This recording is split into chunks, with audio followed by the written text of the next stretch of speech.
From KUNC and the NPR network, this is In The NoCo. I'm Erin O'Toole. Listeners of a certain age, do you remember how great Colorado's craft beer scene used to be?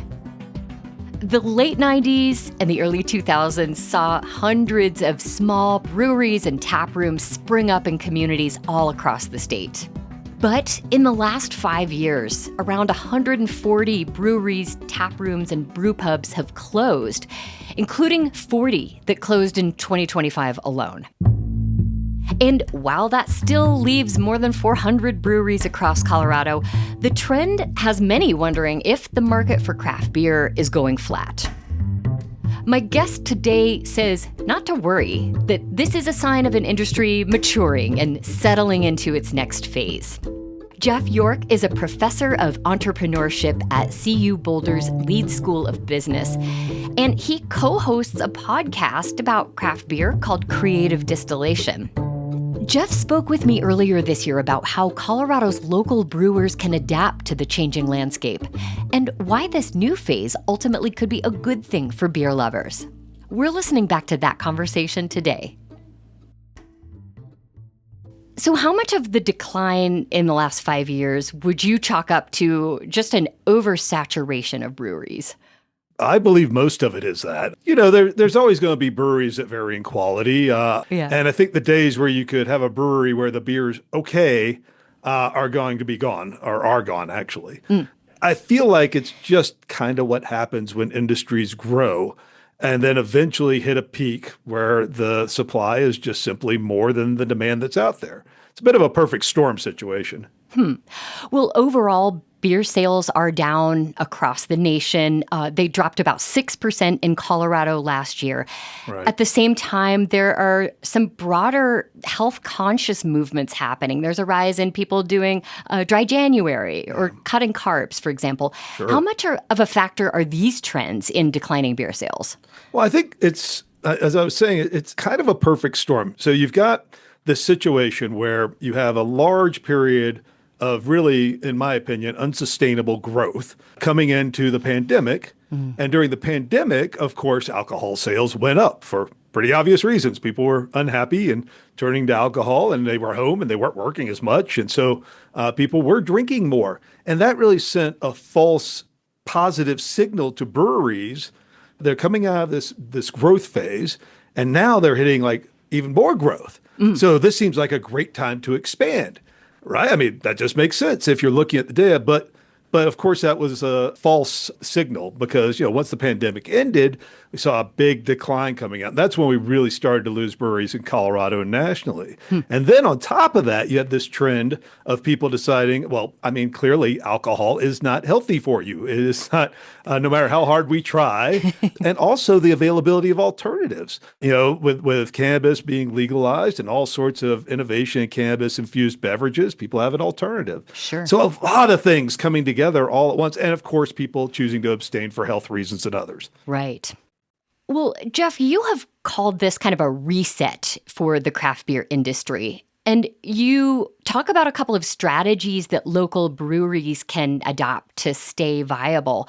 What are some of the things you see successful tap rooms doing right now?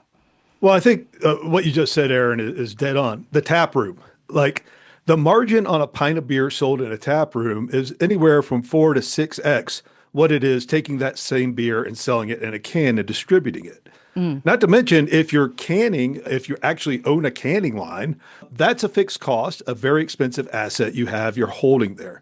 Yeah. So I read a brewer say the other day, the profit is in pulling pints. I think that's dead on.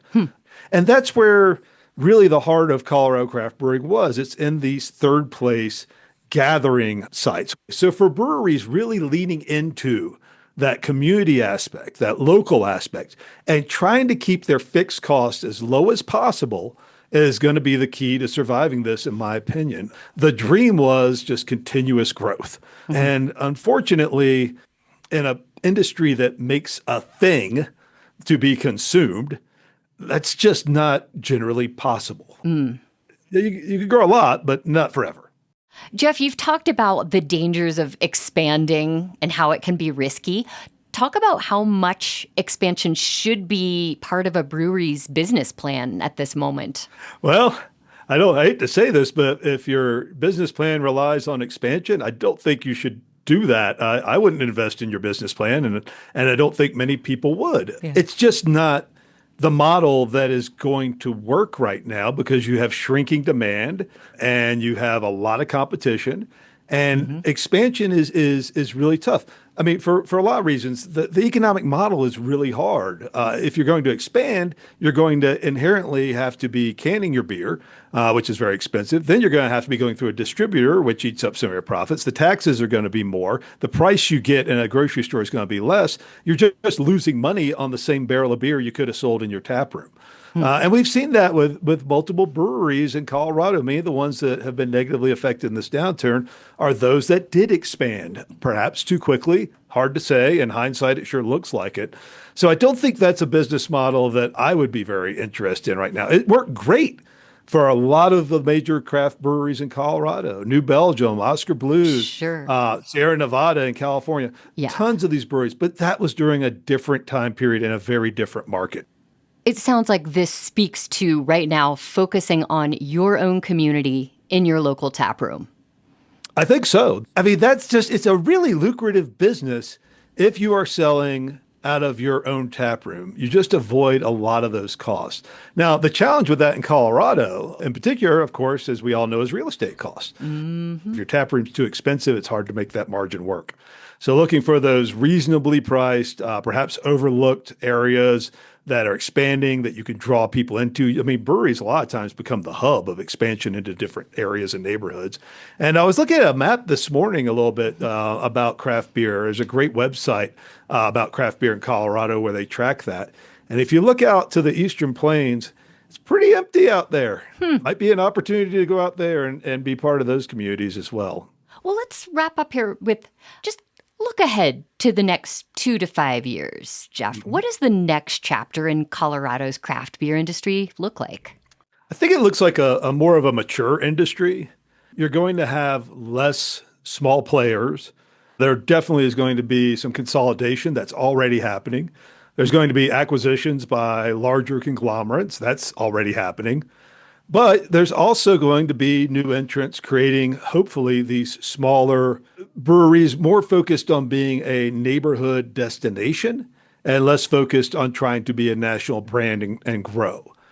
That's what I believe and hope will play out because I want to have more breweries to go to and more new beers to try. So when you take a step back and being an academic like myself, you look at the whole industry and you say, well, this is not a death knell for an industry. I mean, this is just the pattern industries go through as they mature. I think you'll also see breweries doing a lot more low alcohol offerings. Okay. My personal favorite here in Boulder, Wild Provisions. They focus primarily on Czech Pilsners, and that place is fantastic. Jeff York, a professor at CU Boulder's Lead School of Business. He spoke with me earlier this year about the state of Colorado's craft beer industry. We'll have links where you can learn more in our show notes and at KUNC.org. That's it today for In The NoCo. I'm Erin O'Toole. Thanks so much for listening.